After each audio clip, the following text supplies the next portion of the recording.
Whoa.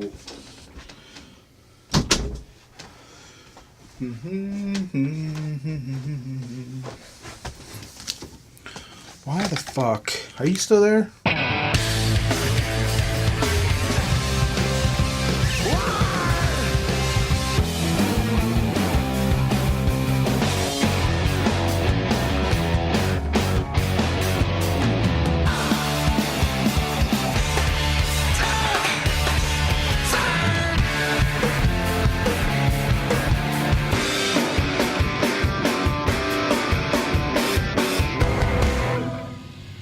What's going on, Pearl Jam nerds? You're listening to Single Podcast Theory. I'm Brad Lyons. And I'm Brad Blazek. I just pulled a Brad B with my name. You did. That's why I'm laughing. I said it really weird. Like I've never said it before. It's difficult, isn't it? No. It's not so easy to say your own name, is it? It's very easy.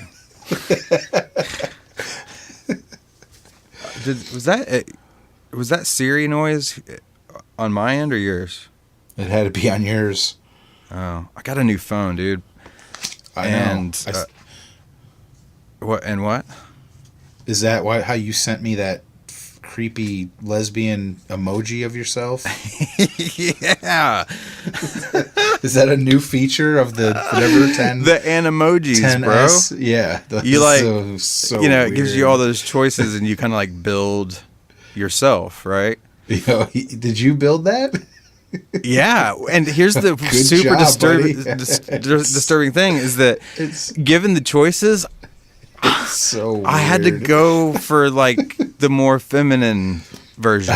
Oh yeah, I could tell. You know what I'm saying? It's like a feminine version of you with a 5 o'clock shadow. Yeah, I'm like man beard lady. Exactly. Oh, it's so weird. I sent it to Aiden, right? Like I just finished doing it, putting it together or whatever, and I said something to him, and then his response was just no punctuation, nothing, just one line. You look like a girl. Yeah. I was like, what is this? And then I saw the stubble, and I'm like, is that supposed to be lions? Oh, I'm a monster. God. I mean, I tried to make it more masculine. Honestly, I did. But then it just didn't look like me. It looked like I just had some dude as a emoji, you know? Yeah. It's very weird. It is. I'm going to keep it, though, I think. Yeah, I'm looking at it right now. I'm going to work on it. All right, anyway. I like the smile at the end. Well, because, you know how it works, right? I mean, it's recording me saying it and turning it into the thing, right? Yeah. Okay, cool. Please, let's stop talking about this. Yeah. Let's talk about yield emails, man. Yes. Yeah. So that was a long-awaited episode. Yeah. How'd you feel about it? We haven't I know we haven't talked or anything. Yeah. You slipped away in the morning. Yeah. Like you do every time. I didn't want to wake you up. Yeah, I get it. It's cool, man. It was early. It was like 7:30. I figured. Didn't even leave a note. I texted you. That's the notes of the new millennium. Mm-hmm. Go on now. What were you saying? Nothing. It doesn't matter. Yeah. So you were I stood over your sleeping body for like 10 minutes and you never woke up. So I'm like, well, I'm just gonna go. Gross. You're so gross. Can't believe I let you into my home. Usually, if someone wakes up, let you around my child. Yeah. Usually, what? If someone wakes up in the first 5 or 10 minutes, then it's cool. But you didn't. You're so messed up. You don't ever just stand over, you ever go to Clint's and just hang out? And stand over him while he sleeps? Yes. No. Do you do that when you go to Clint's? No. No? But you No, would do that to me? That would be weird. That would be weird. Yeah, if you did that to Clint. Okay. Yeah. All right. We have very different I hope standards. he doesn't listen to this, does he? Oh, yeah. He does. Well, he used to. We might have ran him Yeah. off. I don't know. I might have. Well, if I haven't, I just did. No, I doubt it. All right. I've totally lost my train of Where thought. are we? What are we? All right, What are so, we talking about? Yeah, we decided that we didn't really get to talk all week, and we didn't want to just like kind of throw together a topic episode, and we didn't have enough time to get it together. And we got a lot of email from the Yield episode that was very specific to that episode, so we figured we would kind of go through some of those emails and cover some of the reactions and topics that you guys brought up after listening to the episode, because there's some really, really good stuff in there as far as the emails go. So Brad picked some out for us. Thanks, Brad. Yeah. Well, first of all, I remember what I was trying to get to, and I don't know what tangent we went off on, but how did you feel about the episode afterwards? Oh, I thought it was really good. Yeah. And I was pleasantly surprised at Matthew, because he really knows his shit. Oh, dude. You know? Yeah. Yeah. Because, you know him, but I don't. Sure. I've never met him or talked to him, so I'm like, I don't know how much he's going to know or not know. Dude's And got some facts. He could replace one of us Oh, hell yeah. if he had to. Oh, hell yeah. I like hearing his. It's cool to hear certain little facts and stuff, that little nuggets of knowledge that he might know or whatever. But my favorite part is hearing him just kind of give his own take on a song, apart from the facts, just his own subjective ideas about a song and what he thinks about it, because he's coming from such a specific songwriter perspective. You know what I mean? Yeah, definitely. It's cool to hear some of that insight or whatever. So, and it was just awesome for you guys to meet, and I got an excuse to hang out with, one of my fucking best buds, one of my brothers. So, thanks again, Matthew, for coming on. You want to get started on some Yield emails, man? All right, first up on the Yield emails is from our good friend Patrick Bogle, Yes. a.k.a. Bagel. And I was hoping we'd get some literary shit from him, and we did. So he says, So the book Ishmael by Daniel Quinn had a heavy influence on Yield. The whole band supposedly dove into it prior to and during the first recording sessions for the record. Vedder is quoted as saying the book is almost like the linear notes for the record. Faithful, maybe even more so than Do the Evolution, really steps into the themes of Ishmael. I always took the lyric as a pretty literal allusion. You go places, and historical places have markers, signs, plaques that indicate why they are meaningful.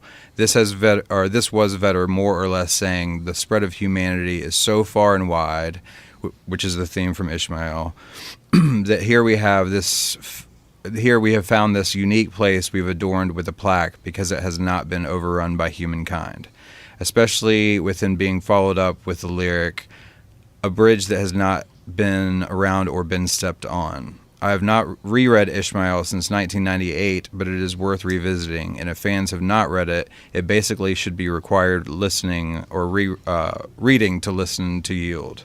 Let me say that again. It basically should be required reading to listen to Yield. The evolution of Brain of J from the lyrics when it was live in 1995, though I still imagine there's a studio run at it from the No Code sessions, only logical, to the Yield version is heavily influenced by the book. Brain of J circa 1995 is a much more raw, angry, unapologetic song with little sunshine to it. The Yield version at least finds the possible silver lining. It is subtle, but I think that is the change of the whole world will be different soon. Faithful is the let me tell you why things will be different. Myths are about to be torn down. It barely ends there. You can find connective tissue and allusions to the book in nearly every song. Damn. He wrote a thesis. We put the bagel signal out, and he he responded. That's true. There is a Very little graphic. quickly. I love it. Yeah, I love that. I love it. Yeah. Have you ever read Ishmael? I actually have not, and I did. I'm going to now.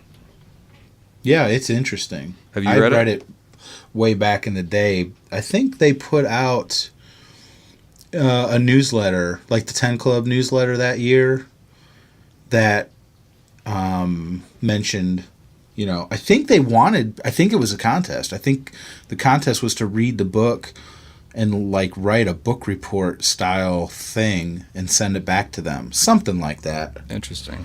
I think And I yeah, I vaguely read it. remember something like that, but Yeah, I don't. But it hasn't been since then that I've thought about it. So I don't. I might be wrong about that. But yeah, I remember reading it back then. It didn't really stick with me too much, but I wouldn't mind reading it again.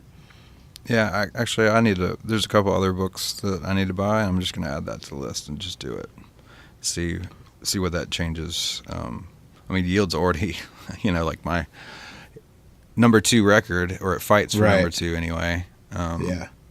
Did you ever see they made a movie? Ishmael, Yeah, I think It's it was called old, right? Instinct. what's that? No, it was around like 98, 99. Oh, really?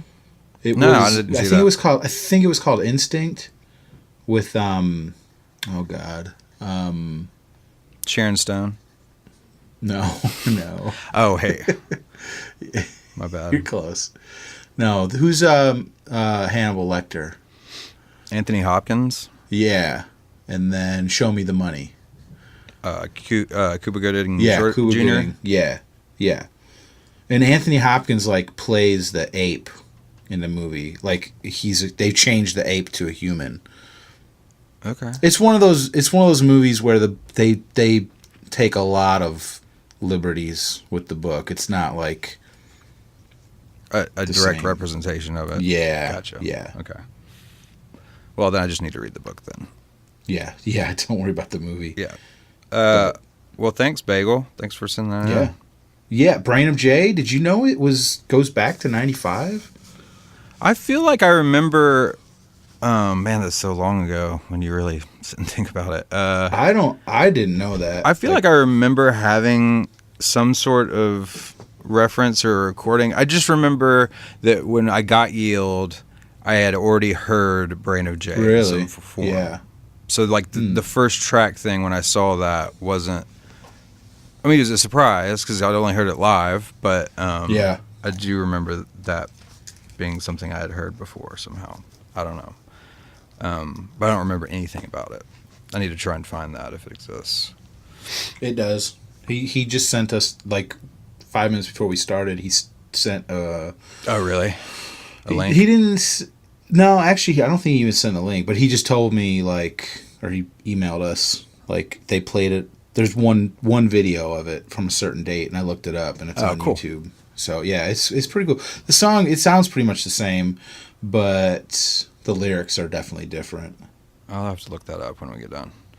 Yeah. Yeah. Anyway, thanks, Bagel. Who you got next? Who do I have next? You got Tom. Tom Leahy. He starts with a quote from the Smithsonian Magazine in 1999. And it's, quote, driven by duty to present himself to the citizens of the shaky new Union, he spent the night in so many inns and private houses that, quote unquote, George Washington slept here became a real estate cliche. He says, I think the first line of Faithful is kind of a precursor to the song Insignificance. To me, it's like the narrator wants to get a joke plaque to put on the side of their house. No one slept here. Not just to poke fun at inflating the importance of where famous people once lay their heads, but to remind people that significant events happen everywhere. In other words, houses, house people, bridges are walked on, and people face challenges similar to those that were faced by those who came before. I think the lyrics here share some of the relief expressed in Insignificance, about not having to take your life as an individual so seriously. relief, and a profound awareness that this means our relationships with the people around us are much more significant and important than achieving some sort of immortal or iconic status. Therefore, it is even more impressive that the instrumental music of Faithful transitions so seamlessly into a song with the chorus, "I'm not trying to make a difference." Yeah, man. Another really good take on the plaque on the wall. Yeah, totally. Line in Faithful, because that was kind of like I've never really known what that meant, Mm-hmm. But here it's almost like what Tom is saying is like Eddie's kind of making a joke, like Maybe, yeah. you know what I mean? Like Yeah. nobody famous has slept here, so like in contrast to like George Washington slept here, he's saying nobody Right. important has slept. That's what I took it as what Tom is saying here. No, me too. And I mean, And it's obviously, I interesting. never would have thought of it that way. Me either. And it's funny too to hear him talk about like being a kind of a precursor to insignificance, and then Tom says about not having to take your life as an individual so seriously. And I think that's really interesting because that's not how I take the song Insignificance at all. But I'm not saying I'm right and he's wrong or vice versa. Mhm. It's just Yeah. so funny how I take a song like Insignificance as the people that are being talked down to or destroyed or oppressed, or it's a negative kind of top-down insignificance, as opposed to, he's kind of talking about this like we are so small in this Right. universe or whatever, like you can't take things so seriously, and that's just a whole different angle on that same word. I just like hearing people's takes on these songs and joining them together and in ways that I'd never in a million years would have thought of.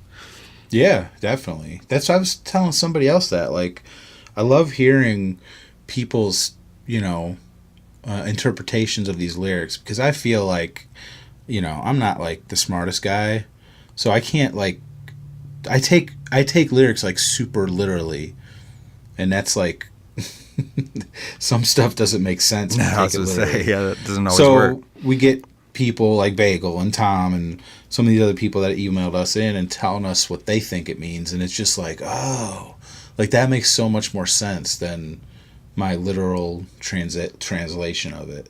Yeah. No, I hear you. Well, thanks for the email, Tom. That's really cool. Yeah, dude. Thank you. All right. Our good friend John Farrar is up next. He says, Brads of J, we've already gone back and forth about Yield more than once, so I'll make this short and sweet. When the album title came out, it was a big deal. They had just lost the Ticketmaster lawsuit, and No Code had been a commercial disappointment. Everyone jumped on the title as Pearl Jam is giving up. They couldn't have been more wrong. To me, the overall theme of the record is not being happy with where you are and wanting to be someone or somewhere or something else. It's all over the lyrics in nearly every song. That's universally relatable to 99% of people. This record would have been huge had it come out in 1974 or 2008. 1998 just wasn't the time for it.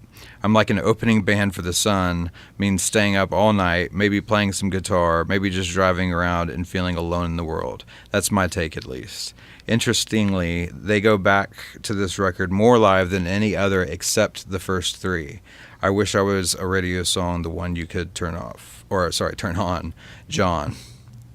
Thanks, John. Yeah, and that's just another perspective of like, I don't know, the many ways you can look at an album. You can dissect it by song, and then how all of those create maybe a theme over the album, but then it can also represent where the band is as, for lack of a better term, a business, as a brand, as this thing. And all of those different angles are true and kind of happening at the same time. You know what I mean? Yeah. I don't know. Yeah, you know, he talks about 98 wasn't the time for it. I mean, I think part of that is because they kind of dropped off so much with No Code, Right. you know? Because it was, I remember at the time, it kind of was, felt like a comeback for them. But Yeah, that's how I always felt like people talked about it. if they had already Once it been came there, it would have been a monster album, you Right. know? But John was the first one to talk about I'm like an opening band for the Sun, that lyric. Because, Mhm. like, I love that lyric, but I don't even know what it means. But he's saying that, like, you know, what he was saying here is like staying up all night, Right. maybe like playing music and then driving home as the sun's coming up. Right. I just see that it goes back to Eddie like having a sense of humor. It's like he's joking about the fact that he's been up all night and here comes the sun. Like I'm done like playing music or partying or whatever. Yeah. You know? I don't know. He sets a really high bar for lyrics if you like start digging into them because you know, you take someone saying literally, you know, I've been staying up all night and working hard and driving home when the sun's coming up and da da da. Like, what's more interesting, that or I'm like an opening band for the goddamn sun? Right. Yeah. I'll take option B Yeah. as a lyric. You know what I mean? Like, Yeah. it's so cool. Yeah. The way he plays with words like that, you know? Yeah. Anyway. You got anything else about that one? No. Thanks, John. Thanks, John. You got Matt next. I do. Matt Massey, isn't it? Yeah, man. Hey, boys. Well. I fucking feel like talking about Yield. This masterpiece of a record has been my favorite Pearl Jam album for 20 years. Second overall, only behind London Calling. That's the Clash, right? Yeah. Sorry. With Yield, this little editing, Your brain editing quit on for the a fly. Yeah. With Yield, I've always felt that the sum is greater than the parts. Not that these aren't great songs, all of them are, but the flow and overall feel of this album is what speaks to me. If I were to rank every single song in Pearl Jam's catalog, I'd bet that No Code, Vitalogy, and Verses would all have more of their songs higher up in the rankings. This was always referenced as their return to form album, which always slightly annoyed me. I don't think that it's a return to form as much as it's a return to a more collaborative writing process that wasn't as prevalent since 10. I believe in single video theory. Eddie mentioned that he asked the guys for some help in shouldering the songwriting to take some pressure off of him. Well, it shows. We can all agree that Jeff and Stone are great songwriters in their own right, and combining them with Ed and even Mike getting into it more than ever is the main catalyst that produced this gem. You can also tell by listening that this is a band that is a lot more comfortable with themselves and their place in music at that time.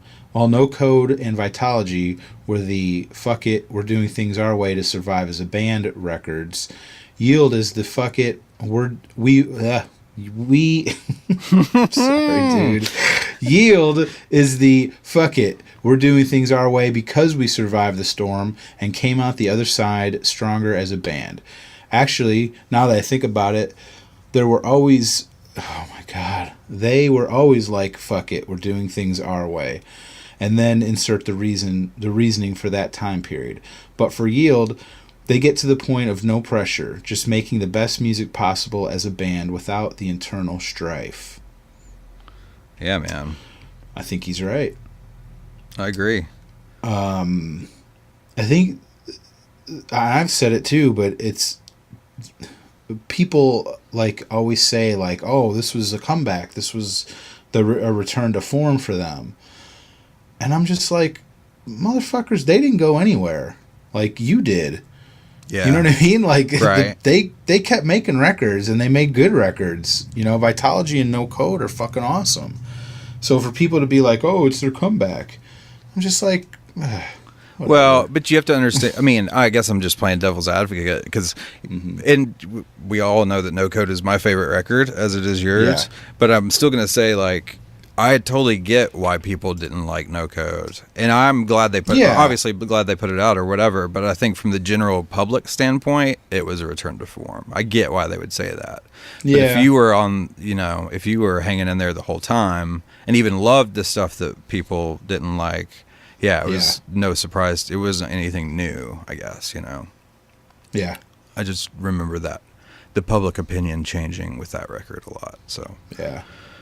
Well, and it does. And we might have talked about this before. We might have even talked about on the Yield episode. But he kind of brings up this point about, and I think it answers a lot of questions that people could ask of this band as far as how they have such radically different personalities and have still maintained a relationship as humans, but also as musicians and also as business partners or whatever. And it all comes down to the songwriting, and most people don't have, I won't call it a luxury, but I guess it kind of is. Like, a lot of bands typically have a songwriter, right? Maybe you'll have a duo within a 4 or 5 piece. But you're talking about a band with Pearl Jam where it's like, if Eddie's shit's not happening, Mike's got great songs lying around, and Stone's got great songs lying around, and Jeff has them, and Matt has them, Jack had them, Dave had them. You know what I mean? Like, you're getting to pull from 6 pretty fucking strong, or 5 pretty strong songwriters. It's right.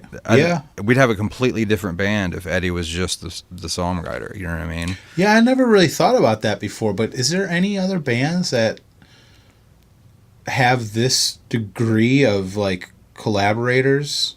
Because I mean, there's not that many. I'm just trying to think like off the top of my head. Like Metallica is Ulrich Hetfield every time.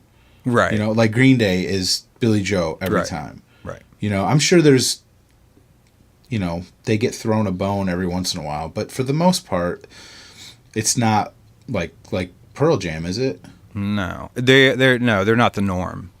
We're like, there's not very many bands that have been together for this long that their fans could listen to a record and go, oh, I bet this is a Jeff song, right? Or this has got to be that is such a Stone riff. You know what I mean? Like, each member has their own voice as a songwriter. It's pretty phenomenal. That's why they don't have dud records, man. Yeah. Anyway. That was a great email. Thanks, dude. Well, let's see. Where are we? Chris Thomas. Hi, Brad and Brad. I thoroughly enjoyed episode 67 on Yield with Matthew Mayfield. For me, there is no track on Yield that I find myself wanting to skip. I even loved The Color Red with Jack's percussion, with the speeding up and slowing down of tempo throughout the track. I've seen Push Me Pull Me live, and I agree with Lion. Seeing it live really helped me enjoy the recorded version more. I've said previously that Versus is their most flawless album for me. However, I love Yield more because of the imperfection and eclectic nature of so many of the tracks on the album. I love music when it's a little weird, but still not too weird to where it becomes almost psychedelic and you can only enjoy it in the quote-unquote right mood. What I want to focus on is In Hiding. While I was on my 2-week binge of Yield up until episode 67, I had In Hiding stuck in my head throughout most of those days.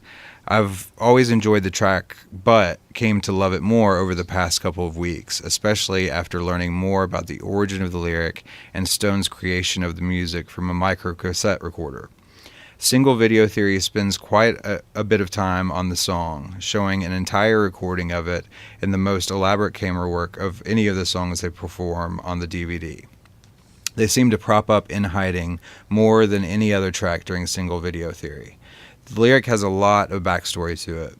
The main inspiration is from the work of Charles Bukowski, which was provided by a quote given to Eddie from Sean Penn. Eddie saying, he told Sean that sometimes he just has to check out for a few days. No people, no nothing. So he goes in hiding. Then he gets back and has the will to live once again. Eddie even went on a 4-day speech fast where by not opening his mouth, he was able to get into that state, which was taking a fast from life to get yourself back in touch with something real. There are so many powerful lines in the lyric, and after I thought more about this, I'll have to change my favorite lyric to the following. I swallowed my breath and went deep. I was diving. I surfaced and all around me was enlightened. In case for some random chance that Blazek has the epiphany of that movie, which was made as a semi-autobiography of Charles Bukowski, that movie's name, which I will save the potential 10-minute awkward silence. Thank you so much, dude.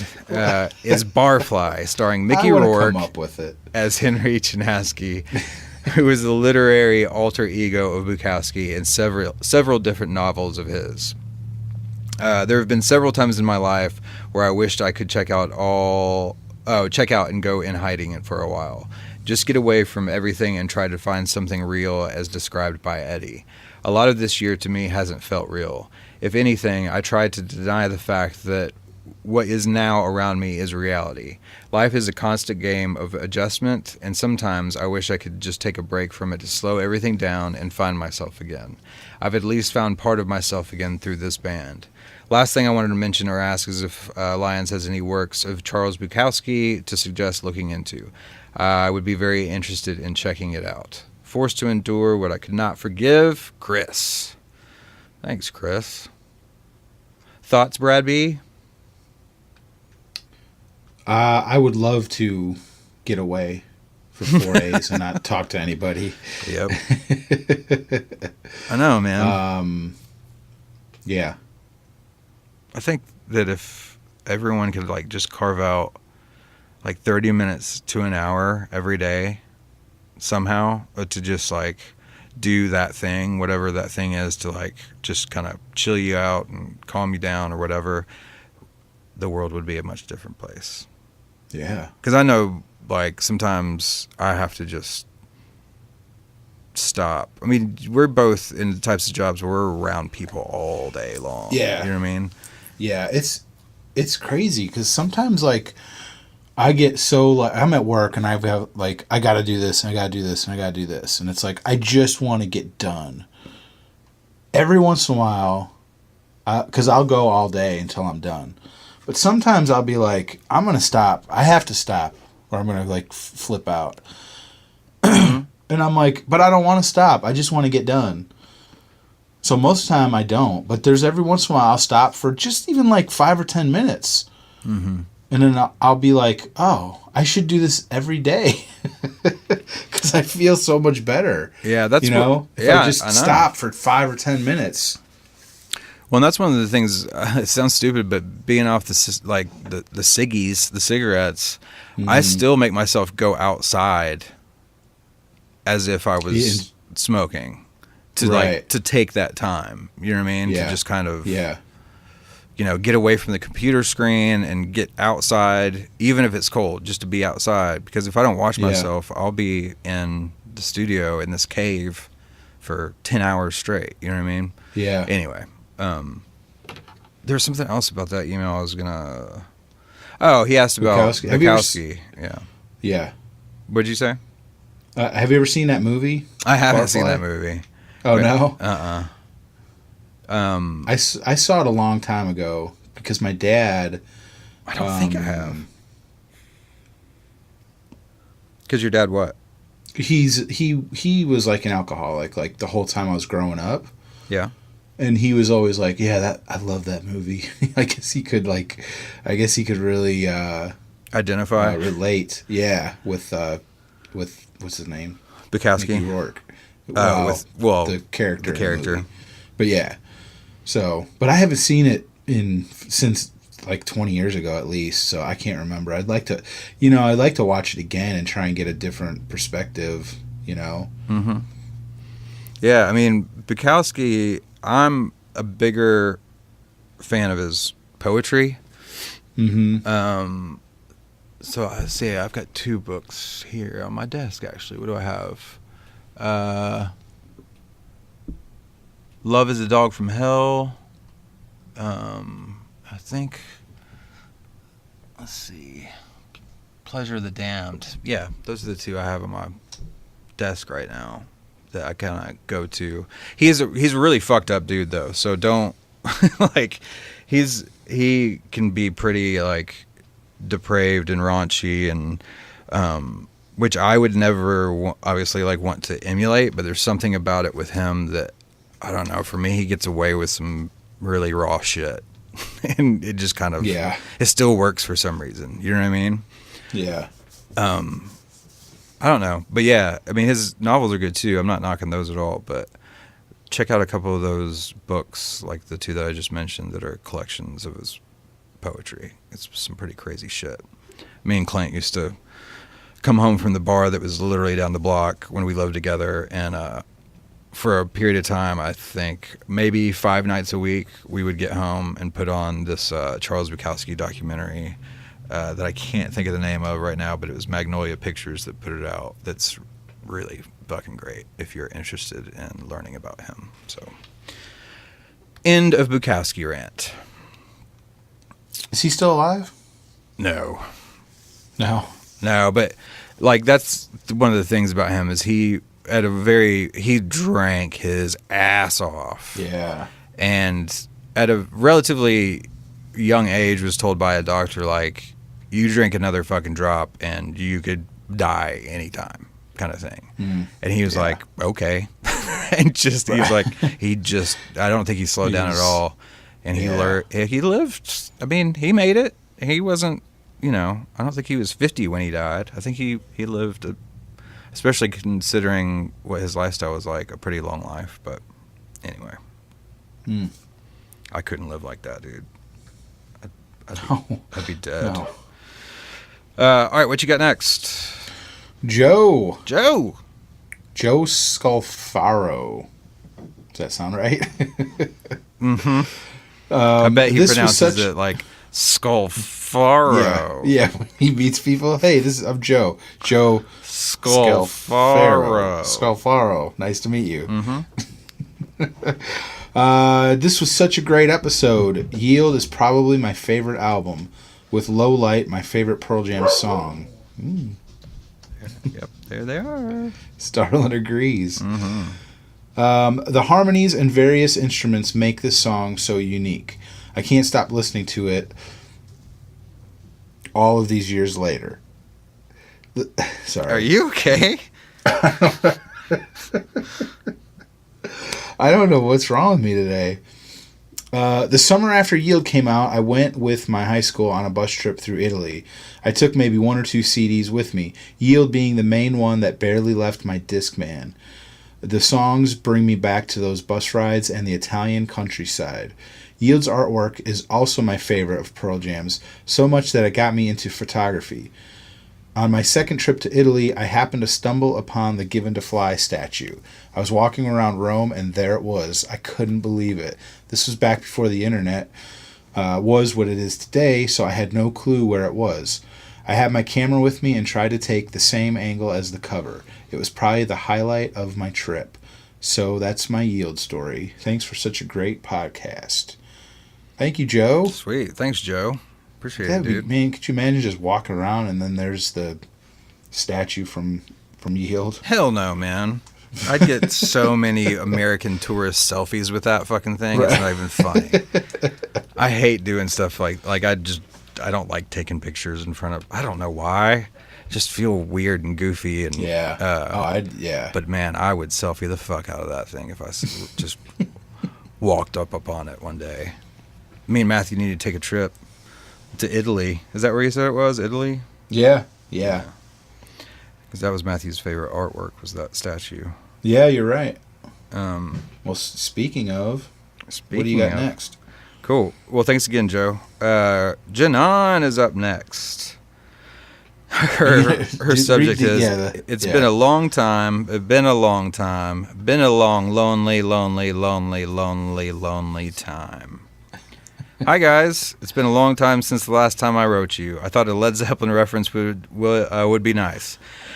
I've been too busy lately. I couldn't listen to the 63rd and 64th and 65th episodes, but I listened to the Hail Hail and Yield episodes, and they were both great. The Yield episode was totally worth all the time that we waited. Matthew is such a nice person, and I liked how he, and of course you, touched upon Eddie's lyrics. As a native Turkish speaker, I miss some lyrics' meanings.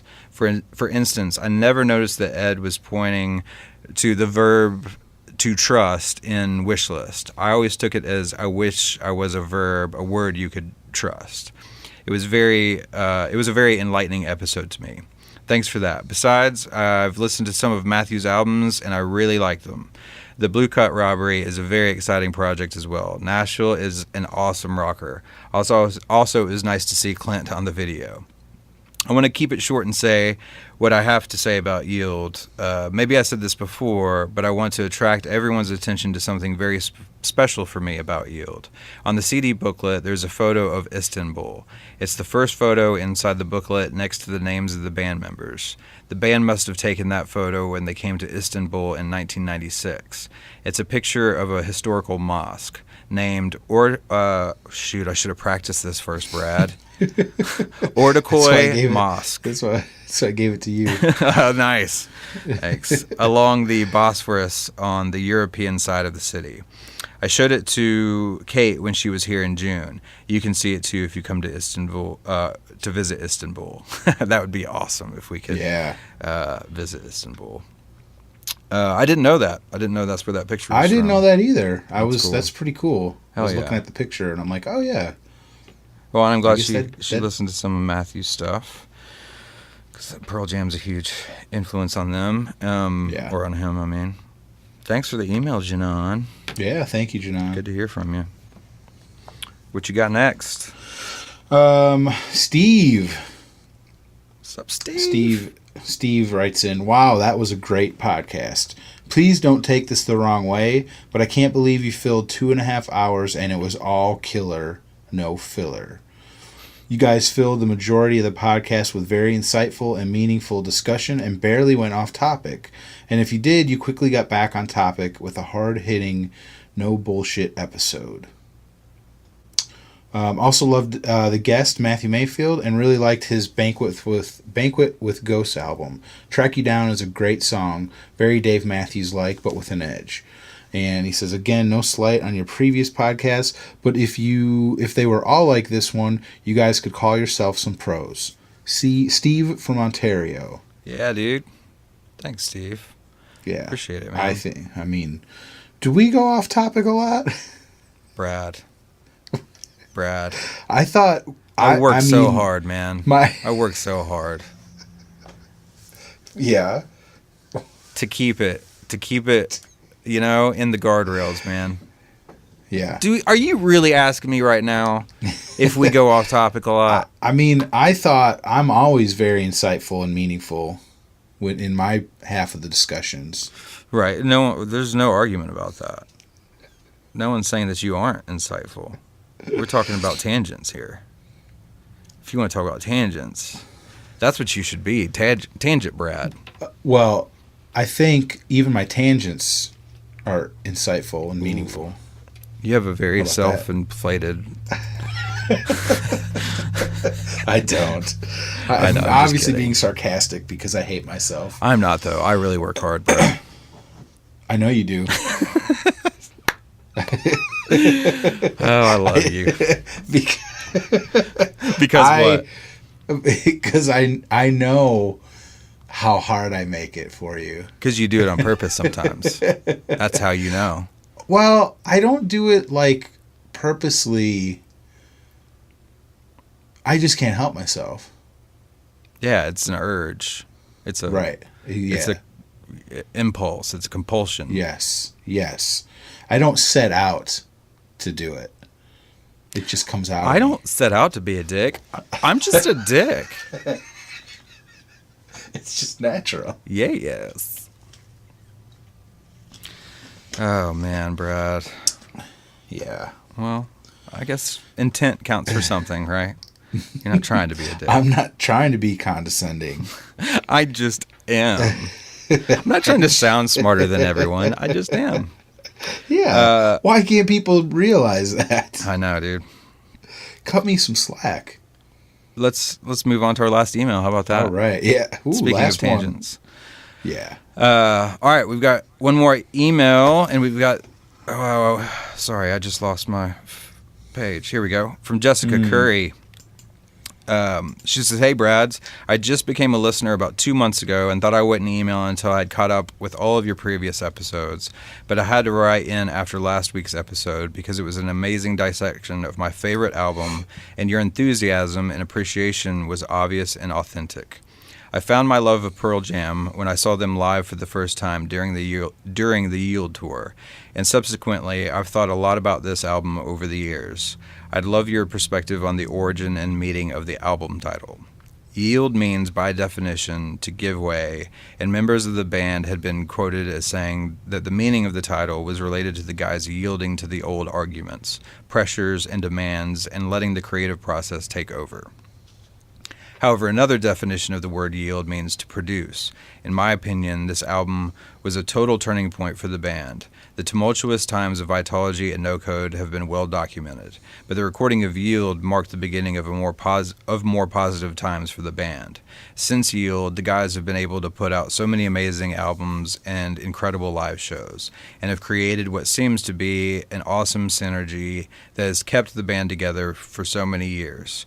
So what do you think? Do you also see Yield as the pivotal album that allowed them to move on to the next phase? Or am I just super nostalgic about this record because it's important to me?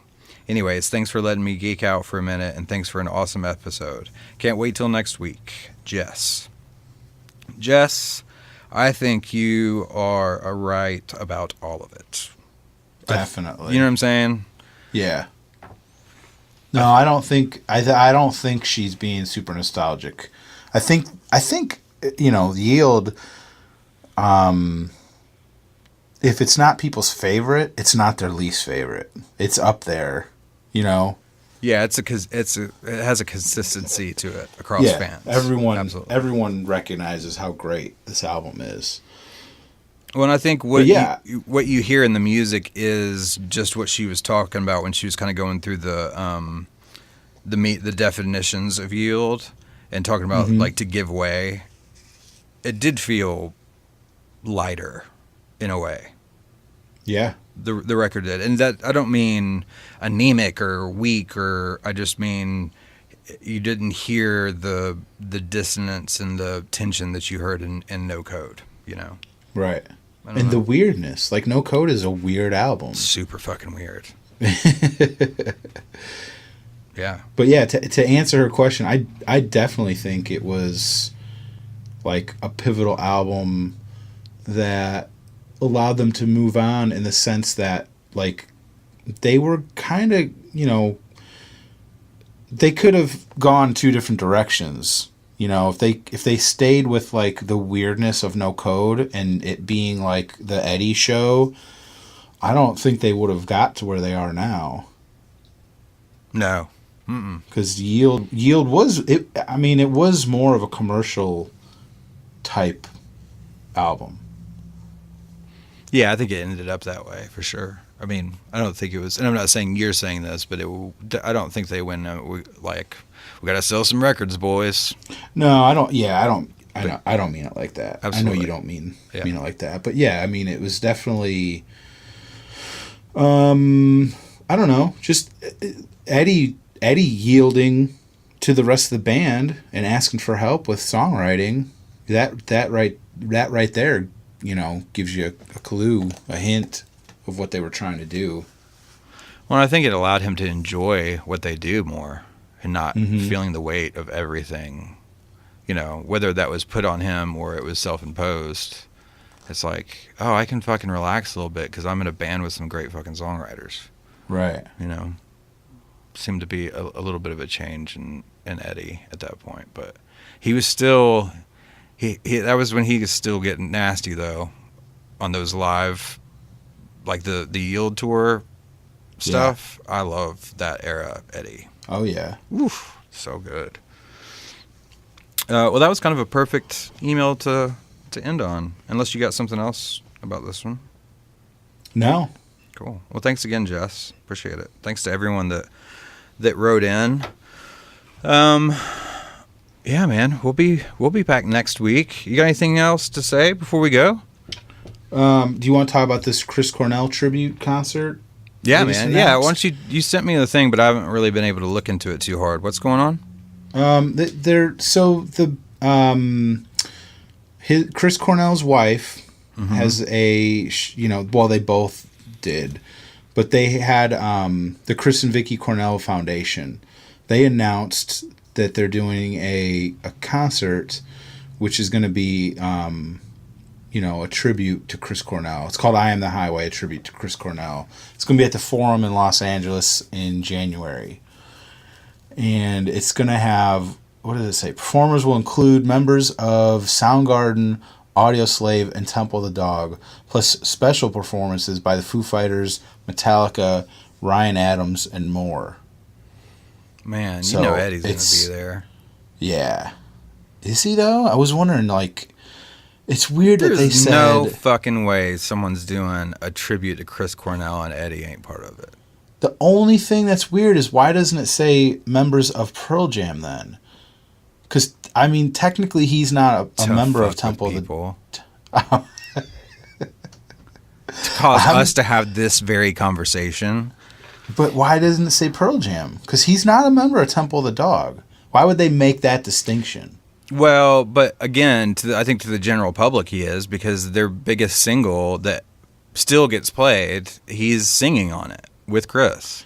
I think I totally get that he's not technically in the band. When but. Temple of the Dog went on tour a year and a half ago, 2 years ago, Eddie wasn't at those shows at all. Not even special surprise guest. Well, and maybe that's why. Maybe they're saying this is a... Well, I don't know why they would leave Pearl Jam out. Oh, you know what it could be? Because they're saying members of bands that Chris was in. Oh, gotcha. Yeah.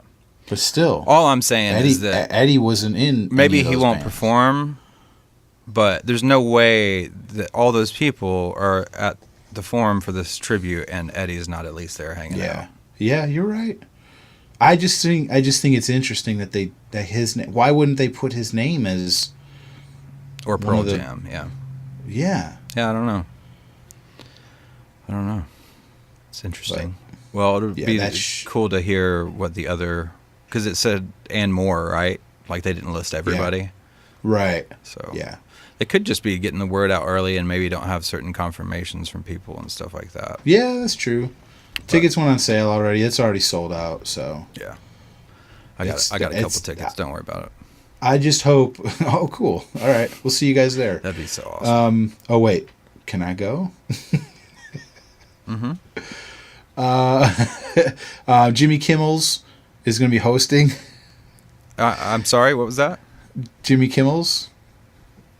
He'll be hosting the show. Why did you make Jimmy plural? Just... That's how I think of him. And Targots? Yeah, Jimmy. Sometimes Targots? Is that what I just said? Targots. Jimmy Kimball? Is that how you say it? Jimmy Kimball? No S? Are you fucking with me right now? Okay, I can hear you trying not to laugh. I know. It's not Jimmy Kimmel's. Jimmy Kimmel. Well, everyone knows that. Will host the concert. You're so weird, dude. You're such a weird dude. What was that? What? Kimmel's. Kimball's. Jimmy Kimball. Oh, man. Yeah. So that's going to be awesome. I hope they fucking show this streaming or an HBO special, something, because this is going to be really cool. Yeah. Well, someone's going to record it. And I don't mean I'm if it's sure at the it'll Forum, it's getting recorded. I don't mean someone's iPhone. I mean... Right. Yeah, hopefully they make a DVD out of it. So, okay, can we talk about this? Sure. Foo Fighters, Metallica, Ryan Adams. What do you think they're gonna do? What songs? Hold on a do you think second. they'll do? Oh, you did say Metallica? I heard you say. Yeah. I didn't hear you say Metallica. Sorry. That's awesome. Yeah. Fuck, dude. Yeah. Oh shit. This you is gonna be see them so doing good. Some early Soundgarden. Man, now you know what? This might be a show that I would do some weird shit to get into. Now that I think about it. Yeah. Metallica. So say it again. What's already been announced? Foo Fighters, Metallica. Foo Fighters, Metallica, Ryan Adams. Okay. And more. Awesome. That's it. And then more members So of they haven't- Soundgarden, Temple of the Dog, Audio Slave. Right. So we got Tom Yeah. Morello. Yeah. We got Brad and Tim. We got Mike, Oh, man. Stone, Jeff. Metallica, Well, Dave yeah. Grohl, Taylor Hawkins. Man, I would give a hobo a blowjob to get into that show. A blowbo. I'd give a blowbo to get into that. Yeah, For it's real. gonna be. Yeah. Oh God. Anyway, God, Temple the Dog.